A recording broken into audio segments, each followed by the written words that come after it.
What's going on, Agape Geeks? Jesus loves you. My name's Cody, and this is a Christian news show we do every Monday, Wednesday, and Friday. That being said, the first thing that I want to talk about today is something that's kind of small, but it's something that I think is pretty cool. And that is a Guinness beer commercial, which is one of those things that I really never thought I'd be talking about on a Christian news show, but hey. But the reason I like this so much, and you can check it out in the link in the description below if you want to, it's got biblical values in a beer commercial. Because see, when you usually get a beer commercial, you get a bunch of like idiot guys all buffed up, out partying, and then you have like insert beer name here, the life of the party. But in this commercial, you have a bunch of guys playing, I think it's like handicap basketball is what it's called, the basketball in wheelchairs. And then all of them but one of them gets up out of the wheelchairs and says, hey, we'll get to play next week, right? And then they all go out for a beer. And the whole idea is like brotherly love, right? It's like a bunch of people getting together with their handicapped friend, and they're hanging out with him, and they're having fun, and they're playing a game his way. And then the narrator sums like the entire commercial up and is like, dedication, loyalty, friendship.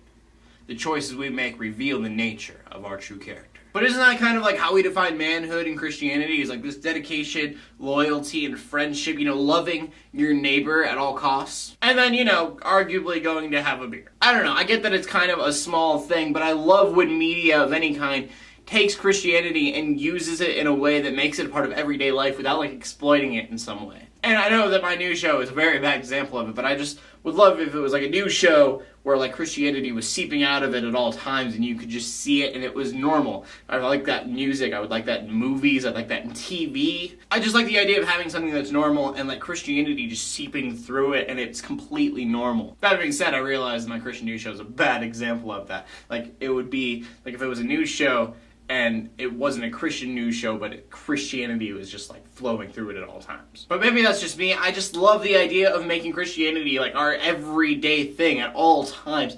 Not just like a weekly thing or an occasional thing we do every once in a while, but taking Christianity and like bringing it to every aspect of what we do in life. That would be awesome. I push for it in my life, and I hope that like other people could see it that way too. But again, like I think that media defines what our culture does, and so I don't think that until we have like a Christian media like that, we can have a Christian culture where Christianity is every aspect of life. But I don't think that means we shouldn't try. And so from a story about people using Christianity correctly, we go to a story of someone using Christianity in a very terrible, terrible way. And that is a story about former pastor Brent Gurix, I don't know if I'm saying that right, from Iowa. And Brent is arrested because he had taken teenage homosexual boys, brought them into his house, and were like, have sex with me and you will no longer be gay. And according to the teenagers who have to live with this, the pastor would have sex with them and pray over them while they were having sex with him to not be gay. And these are kids as young as like 14. And so to my atheist viewers out there, I kind of get why you may not like us at times. And to the Christians out there, although we all know that this is like a total perversion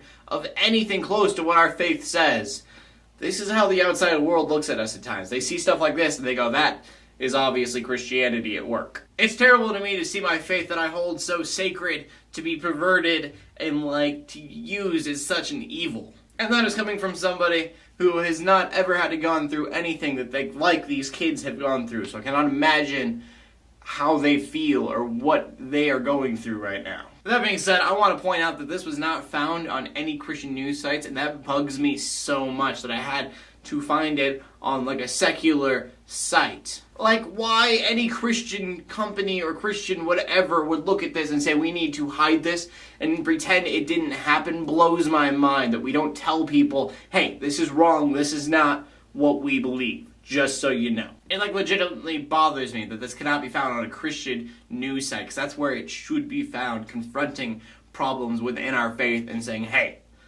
this is wrong. That being said, Christianity is not all evil, and it shouldn't be evil at all in any way. Billy Graham's an example of somebody who's not doing terrible, terrible things. He's actually doing a lot of great things for Christianity. If you don't know who he is, Billy Graham is the evangelist pastor, which means he tries to bring more people to Christianity for the last who knows how long. And he's never strayed from technology. He's taken to like the radio, television, movies, and now even the internets. For example, 2.5 years ago, he made a website called searchforjesus.net. And since then, through that website, there have been 3 million people who have given their life to God, which is amazing. That is a milestone that we should definitely praise God for and celebrate, because it's just It's awesome. So I just wanted to thank like Billy Graham and whoever does mission trips and whoever like changes the way people see Christianity for the better. I want to thank you for making this faith a better place to be a part of. Because there are people that try to take Christianity and try to destroy it by twisting it